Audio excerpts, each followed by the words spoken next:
Coming up on this episode, author Jayce Ellis is here to tell us about her new book, Learned Behaviors.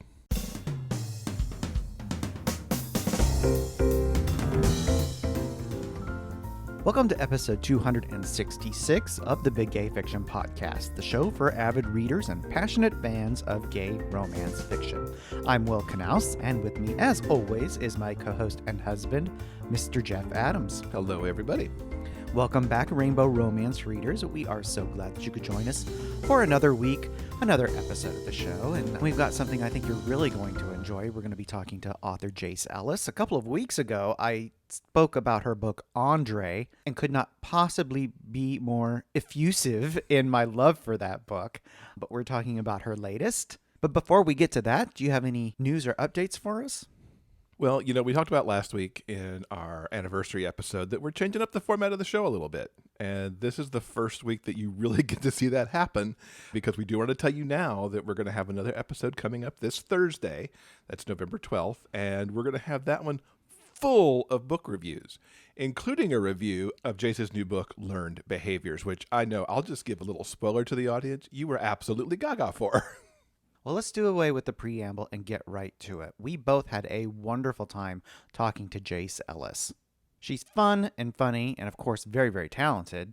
And in the interview, we're going to talk about her introduction to the gay romance genre, the unique circumstances in which she wrote her first MM book, and, of course, we're going to learn about her brand new release, Learned Behaviors. Jayce, welcome to the podcast. It is so wonderful to have you here. Thank you so much. I am so glad to be here with you guys. So we've already been super excited on the show about André. And now you've got a new book coming out with Learned Behaviors, and we're going to get to meet Jaquan and Matt. Please tell us all about this book. So this is a book that was inspired by a tweet. Sometime in late 2018, early 2019, I saw a tweet about how Black men in particular don't cultivate a lot of new relationships as adults. That a lot of the friends that they have in adulthood are friends that they either have had since they were children or people that they met in college, but that like brand new relationships as adults were unusual. And I thought about that, and with some exceptions, it was, in my experience with the men that I knew, mostly true. And so I wanted to write a series where they formed the beginnings of a new friendship with no romantic overtones as adults. And that's kind of how the concept of Learned Behaviors came to me. And I was trying to find a vehicle to put it through, and everybody loves single dads. Like everybody loves them, right? And so I thought that that would be a good vehicle to do it through. And I wanted to do something different than the dads taking their kids to extracurriculars when they're young or practices when they're teenagers. And so that's why I kind of placed it in college, where they're dropping their kids off for college, Jaquan in this case for the first time. And that's where he starts meeting these people who end up becoming what will be lifelong friends, on top of the relationship that he ends up in this story. So that's kind of where the series came from. And with Jaquan, it was a unique situation in that I made him a teenage father, which you don't often see a lot in romances. I made him a teenage dad whose the mother had just kind of decided she was done. She didn't want to do it. That hadn't been their plan. It hadn't been either of their plans. And so Jaquan's raised this child with his mother his whole life. And so now he's got an 18-year-old child, and he's 35. So he's like younger than the majority of people you're going to meet.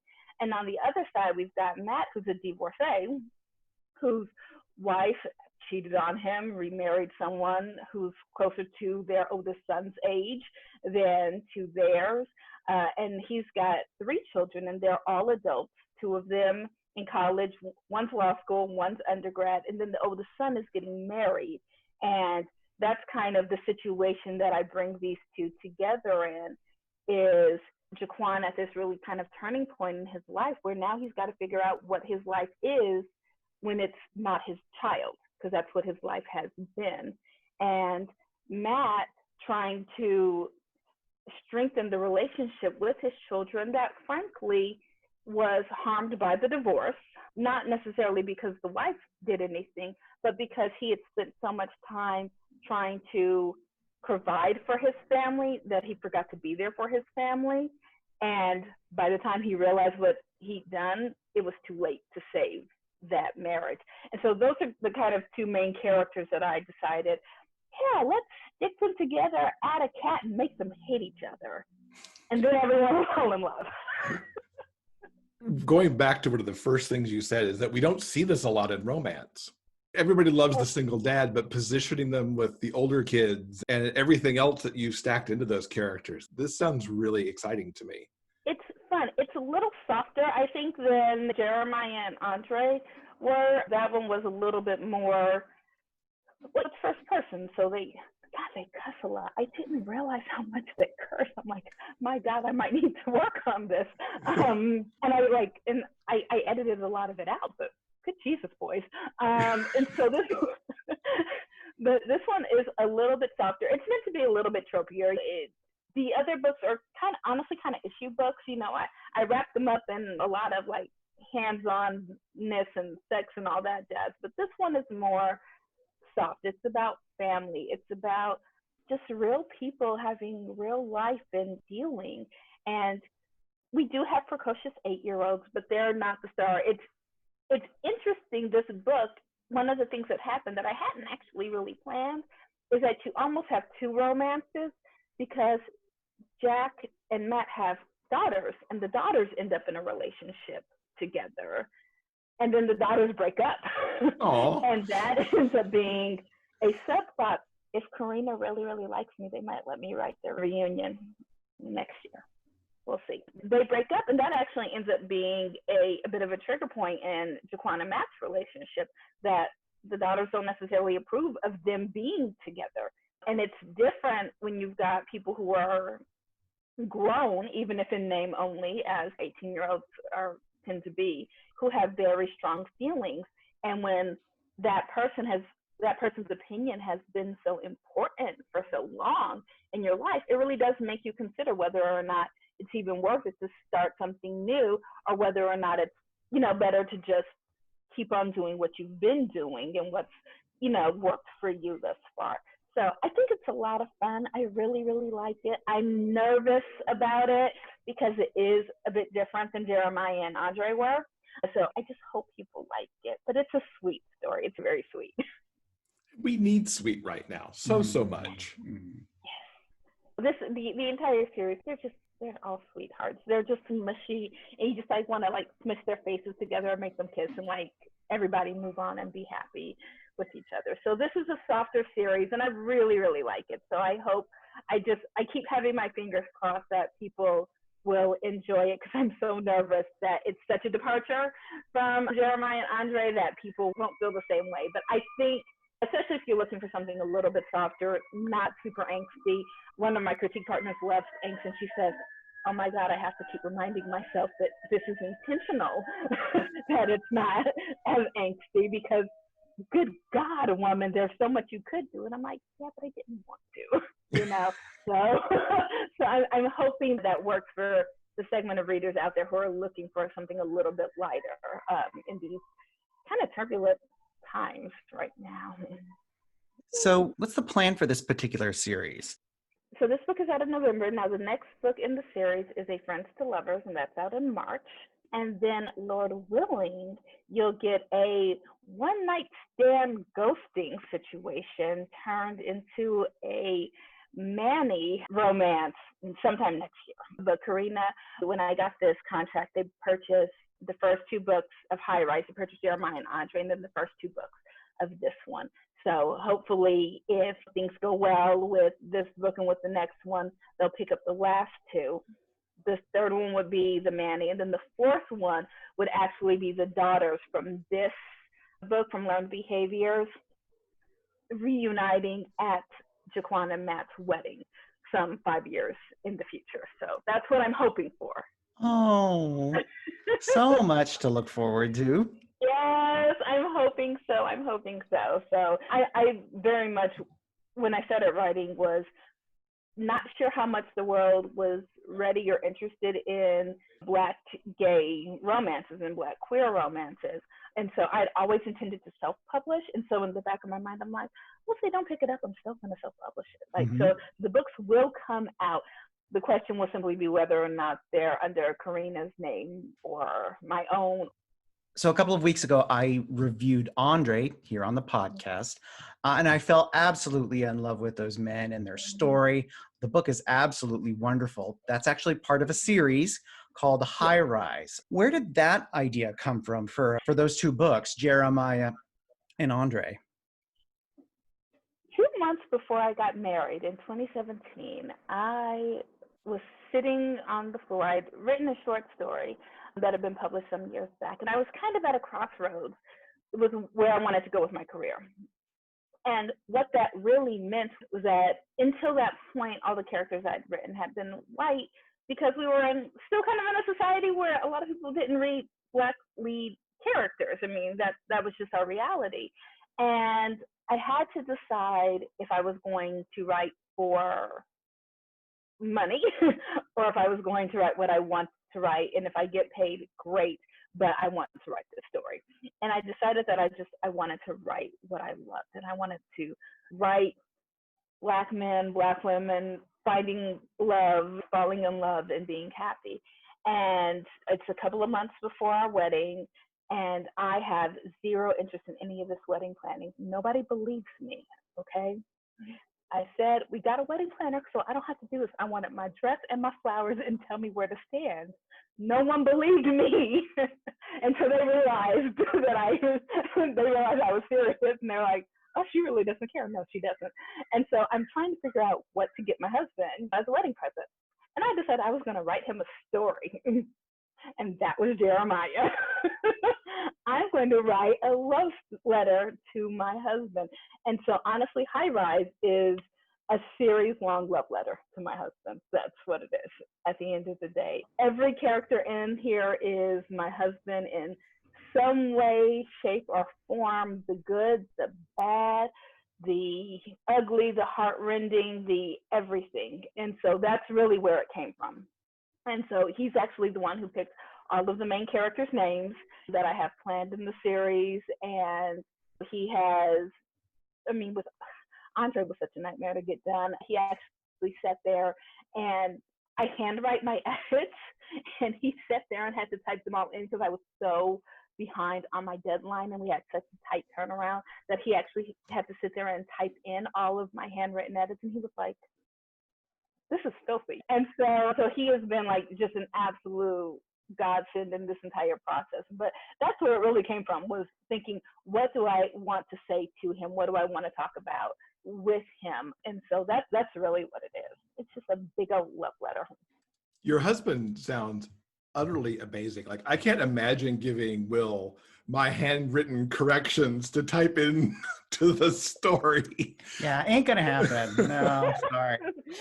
Well, my husband, he got so mad at me once because I changed everything except for like 3 lines on a page. And he said, next time you rewrite this entire doc on page, don't you leave me 3 lines and think I'm going to catch this in the middle of trying to do all that. Don't you dare. And I'm like, yes, sir. And then he went and actually let me purchase a tablet that converts text to handwriting, so that if I ever had that situation again, he wouldn't be required to transcribe it for me anymore. So that was how we dealt with that. But he is amazing. But that's really what it was. I'd say Highrise is kind of a more issue booky series. André ended up being a lot more about masculinity and femininity and what it means to be a man and what it means to be a Black man. It ended up being about that in ways that I kind of wanted to touch on, but it took a shift, it took a turn that I really hadn't anticipated as I was drafting it, which of course I can't talk about because, wow, that ruins the entire book. But Marcus's ultimate decision about his career path was not what I'd originally intended when I was writing it. But that's where the story went, and I think that it made the story so much stronger than it would have been. And as I'm planning out the next books in the series, they are touching on things that are that you deal with in all areas, but then also things that are really kind of specific to the Black community. There are issues about respectability, politics. There are issues about being equally yoked with your partner and how people take it and what it really means. There are issues with religion, which I promise I'm going to try not to make that a preachy book that talks about how I feel about religion. We're going to try not to do that. But, there are all those kind of sort of issues that come into it because they're things that we deal with in our community. And so it's a love letter to my husband. It's a love letter to my culture. It's a love letter to my people as well. And so it becomes a little bit more serious. And that's why, for me, higher education is a little softer. I kind of wanted it to not go into those issues as deeply. I wanted it to be a little bit more tropey, a little bit more just fun, pure romance. I don't know how to apparently write things with no issues in them. Like, that's apparently just not how my brain works. But I really tried to keep that a little bit softer so that there's really a bit of a clear divide in terms of what those theories are and what they deal with, I think. I have to ask, how does your husband feel about a gay romance being written as a wedding present to him? I'm not sure if he really means that smile or if he's just saying that. But, my husband, after Jeremiah came out, before André came out, a couple of months, he pulled me aside and he said, "Sweetie, you say that you're straight, and I'm not sure that word means what you think it means, because, babe, we need to discuss this, because you're not, honey. You're really, like, I love you. You're my everything. You're not. Yeah, I mean, I'm gonna need you to let that go." And I'm like, "What are you talking? Oh, wow, he's right." So my husband is accepting to the point where he was the one who really helped me realize that I'm not straight as I've claimed for so long, and helped me to unpack some of the issues surrounding that. So he has been absolutely nothing but an amazing support of me. He's amazing when you and your girls are sitting out having dinner and drinking cocktails, and they're talking about how all men ain't whatever, and then they're like, and Jayce got a good one, because that man is amazing and she's lucky. And I'm like, wait, I wasn't even saying anything. We're like, girl, we know you better hold on to that one, because if you don't, we'll take him. And I'm like, oh, okay. And everyone who meets him says it. Everyone likes him more than me. He's the sweetheart and I'm the bully, but it works. And I think he's proud more than anything. I think he's proud of the work and the time, and having sat there and watched me force myself to get up at 6 and then get up at 5, and now I get up at 4:30 to do the things and to keep pushing. I think it brings him a sense of pride. And I think when you see the entire thing together, when the entire series is done, you can really tell it's a love letter to him, because it ends up being his name at the end of the day. If I get the entire series out, it's his name. It's his name. And Courtney's his middle name. So when I say it's a love letter, I mean that really and truly. It's all him, because I wouldn't have done this without him. That's really sweet.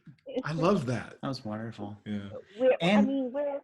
And speaking of Courtney, I wanted to ask you about the story that you have in the anthology called Big City Heat. The story is called Courtney, and we are curious, is it connected to the books André and Jeremiah? It is. So it does presume that you've read André, okay? You don't need to have read Jeremiah, but they come back. They're there. They have cameos. They talk to you for a little while in that. But if you have read Jeremiah or André, then you have met Mr. Johnson, who is the wise and affable concierge at the apartment complex. And Courtney is his son. And he's never mentioned his son before, and you get a little bit of the understanding as to why that is in some of their backstory, which has prompted one person to tell me I have to write the entire thing, and I don't want to. We'll see. But he ends up with André's baby brother, Tracy. So it does presume some understanding. And yes, I do realize that the characters' names are Courtney and Tracy. And one of my friends was like, "You did that on purpose, didn't you?" Yes. Yes, I did. And so, but it is a gay male. It is not sapphic. That's coming Lord willing. But yes, Courtney and Tracy are both men in this story, and so it is tied into them. And you get to have another 4th of July in Jeremiah. The 4th of July party was kind of the inciting incident of the book, and so we get to have another 4th of July. You get to see Jeremiah and Colin a little bit further into their relationship and kind of see where they are now in their relationship. And it takes place really at the conclusion of André and Marcus's story. So they are newly together. They're very newly together, and having that relationship. And Marcus has just recently moved in with André at the time that this story takes place. So it just takes place over the weekend, but it's a lot of fun. It's very, very sweet. It's very cute. It's only 20,000 words. It's super short, but it's a lot of fun.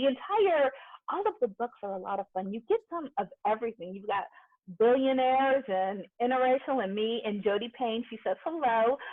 She has a story in the book. So you've got, I think, 2 males. You've got some IR. You've got, my book is 2 Black characters.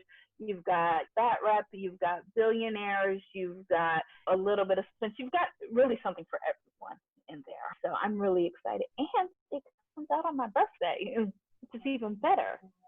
Nice birthday present. Yes, it is. It is. So I'm excited for that. It should be a lot of fun. It should be a lot of fun. Well, how many books do you plan for the entire Highrise series?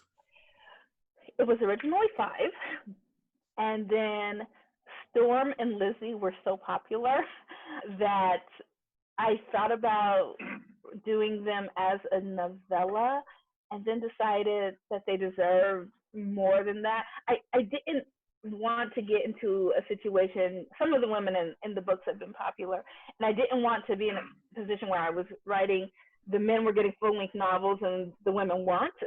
So I was like, you know what, let's make them a full-length novel as well. So right now I'm planning 4 more books in the series. I am planning Solomon, which is about religion. Omar, which somehow became about respectability politics. That wasn't what this book was meant to be, and yet here we are. Niles, which who knows what that's going to be about. That one actually, the love interest is a widower, so that one's interesting. And there's a bit of an age gap, but the younger of the 2 is in his late 30s. And then Storm and Lizzie, who get together, break up, and get back together, and I have no idea how yet. I know is that it will happen at some point. In the events in Courtney, they've broken up. And so somehow I got to figure out why. And then I have to get them back together again. So that's what I'm planning for right now. So 6 books total in that series. Whole bunch of good stuff happening right there. Yeah. Now, you spoke early about the inspiration for writing Jeremiah. Was that your first MM? Is that how you got your start in the genre? I actually had written a short story and I had plans to publish it, and then life happened. We had to deal with a lot of things in life, and so that just never happened. I took a bit of a break, and when I got back to writing seriously again, that's when I kind of had to make the decision how I wanted to write, whether or not I wanted to write these books for money and for readership. But I couldn't think of anything, honestly, that felt unique, that felt different, that felt like you hadn't read it already. I was really struggling with that. And that was when I kind of shifted my attention, and I said, well, if you make it Black, everything's new, honestly, in this world right now. And one day that won't be the case, and that is a day I can't wait for. But that's when I started working on Jeremiah. So Jeremiah is my first full-length novel. Had you been reading MM for a while before you started Absolutely. writing? Yes, I think, when did I start reading MM? Probably 2013 or so, I'd say.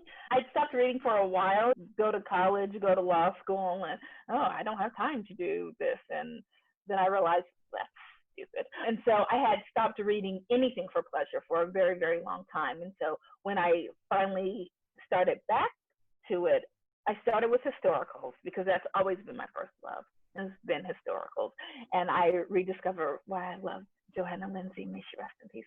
And Then went to a little bit of contemporary, but kind of got burned out on contemporary quick. And then I was like, is there, what else is there? And then found which, unfortunately, especially in ebooks, I think at that time was much easier to find than sapphic romance was. One of my friends gave me a bunch of books, but it was harder to find them in terms of an online sphere for me at that time. And so then I was like, this is it. I am home. This is excellent. This is perfection. And never shall I leave this space. And that's what it was. And so I think I started reading in 2013. I think I was reading like Ben Marlowe and J.L. Langley and some of them. And I've just kind of been going ever since then. Yeah. That's wonderful. J.L. Langley, love those books. Historical being a first love. Is there a historical in your future to write somewhere? No. But you know what that requires? Research. That requires way more research than your girl's going to do. Okay. So that is one that I am strictly a reader only. And I love and applaud those who put the time in, put the research in. But I can read Alyssa Cole and Piper Hughley and Vanessa Riley for my kind of Black and IR historicals, and me and KJ Charles can kick it, with the rest, and I'm good. I leave that in their already well-defined hands. It's not going to be me. You mentioned with learned behaviors that it's enemies to lovers. Yeah. Do you have favorite tropes to work with, or do you just play with all of them? I play with all of them.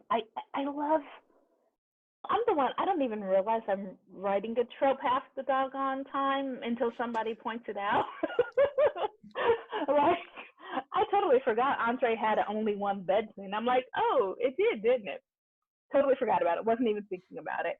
So there are tropes that I dislike, but I don't know that but unless I dislike you, I love everything else. I want to play with everything else. And so this environment that we're in made writing a true enemies to lovers hard because I just didn't have the requisite animosity. I was just tired, honestly. I just couldn't do it. So it's more of this person aggravates the crap out of me than a true enemy. They both respect one another. They know that the other is good at their job. They just wish they would get that stick out of their behind and let someone live a little. And so it's not a true enemies, but it's a very irritable workplace colleagues to lovers. But that was fun. The next one is friends to lovers. And my God, that's hard. I don't know how people do friends to lovers. So I'm like, why don't you guys just get together already? My God, people, what are we waiting for? But so I think I'd end up with only one bed a lot. And I was thinking about it, and I think part of it is that my stories are set in DC. And to the extent that DC can be such a transient city in terms of its population, they're often leaving to go back to where they're from originally. There are times when they have to go back home. When André was for Father's 70th party. And so I noticed that was happening. So a couple of the couples are both DC natives, so the entire story stays in the district. But I do realize that I've done only one bed a couple of times. I'm okay with this. I love it. Please have there be only one bed. My God. But so I'm trying to do something a little bit different. And some of the other ones, the Jaquan and Matt definitely have an only one bed scene. They just, because the son's wedding is in Norfolk, so they have to travel, and voila, there's but one bed. So I loved enemies to lovers. I love friends to lovers. I love arranged marriages. Yes. Please have to fake a relationship for me. I beg of you, do this. The only thing I really don't like, I don't think, is Secret Baby. I think that's the only one that I have a problem with. This could be because I'm a family law attorney. Okay. I think my job interferes with my enjoyment of this. It works for me in historical. I have a hard time with not getting child support. Honestly, I'm like, wait, you had this baby for how long? You ain't going after for child support? See, I can't respect you anymore. So I have a problem with it in contemporary in a way that is, I think, directly related to what I do for a living. But in historical, I love it. You can put it all day in historical because the travel makes it harder to communicate. If you find out when you were on a ship somewhere, likelihood is you're going to get to where you're going, and you can't just turn around and go back to the person. So I can deal with it there. It's just, that's the only one. But I mean, you give me step siblings, I'm all over it. Come on, you know. I love everything else. There's very little that I can think of that I don't like in terms of tropes. As long, and when they're handled well, any trope is amazing. So why limit yourself? What's a book you've read that you would recommend to our listeners? It's kind of been a mess of a year. And so I think I've really reread a lot of stuff. Oh, things I love. Kelly Farmer's Out on the Ice, exceptional. Adriana Herrera's Here to Stay. I loved, Kendall Ryan's Anything. I mean, just read anything she writes. Melissa Blue's newest ones, Rebecca Weatherspoon's, all of which are, somewhat comfort reads. And so the newest Under the Kill came out, and I'm like, oh, let me go reread the first 6 books. Sure, why not? I have to do. So a lot of rereads. Case Verity is just an absolute favorite of mine. I love them so much. And I think I probably read Team Bison and Team Bison Forever once a quarter, like clockwork.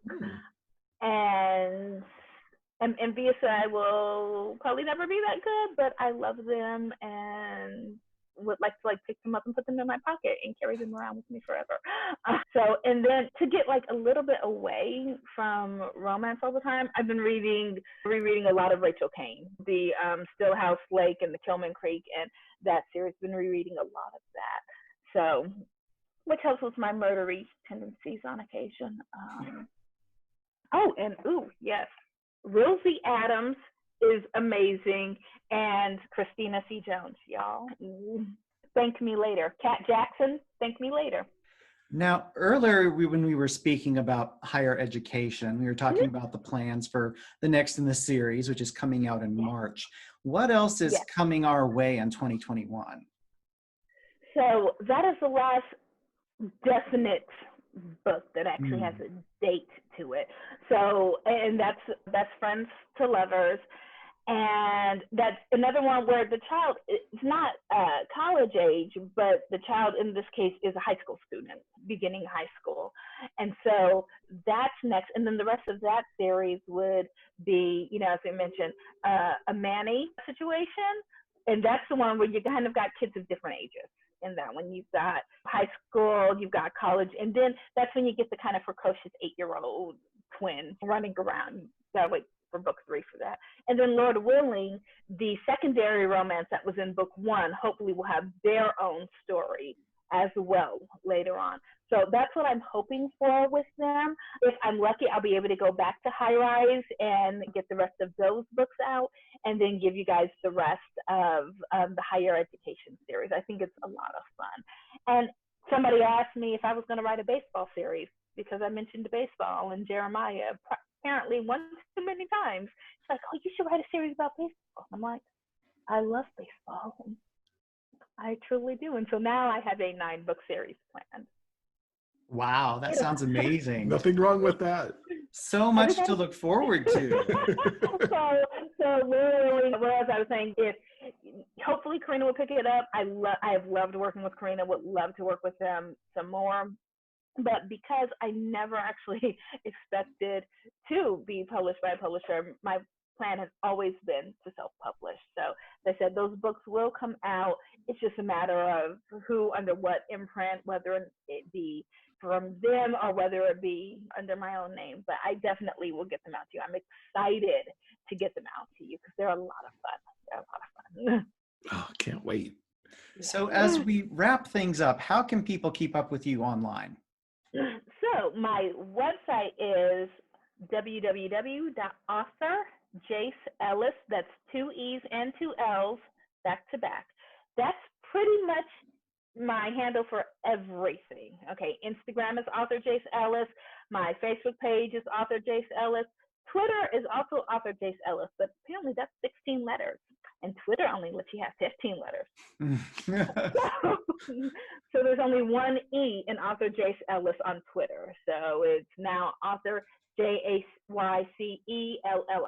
Only one E on Twitter only. Everything else is 2 E's and 2 L's. And if you go onto my website and take a look at Courtney, there's an excerpt of it on the website because it's in the middle of the book for the actual anthology. So if you want to get a glimpse, see what it's about, the first chapter is up on my website. Because I think it's page 500 in the actual book. I know what we can do right after we're done here. Yeah. Go read a chapter. It's up there. I double checked today to make sure it's up there. Well, thank you so much for talking to us. We're going to link to everything that we have talked about in the show notes so people can go find it really easily. And yeah, can't wait to read what's coming next from you. Some really good stuff on the way. Thank you so much. It has been my absolute pleasure talking to you guys. Like I said, this is kind of a dream come true. And I so hope that you guys enjoy Learned Behaviors as much as you did, André. This week's interview transcript has been brought to you by our community on Patreon. If you'd like to read the author interview for yourself, simply head on over to the show notes page for this episode at biggayfictionpodcast.com. Don't forget, the show notes page also has links to everything that we've just talked about. And thanks again to Jayce for spending some time with us. I absolutely adored that interview. Like you said, she was funny and insightful and a pure delight to talk to. And I want to say, I want to meet her husband someday. We've heard many times over the course of this show how important it is to have supportive spouses and significant others to bolster your writing life. He sounds incredible, from, typing in her handwritten edits to the whole idea of the wedding gift being those stories that she wrote with André and Jeremiah. It was just wonderful. So I hope we get to meet him one day too. All right, I think that'll do it for this episode. Coming up next in episode 267, we've got book reviews coming your way as we talk about titles from Jayce Ellis, TJ Klune, and a whole lot more. That episode will be dropping into your podcast feed on November 12th.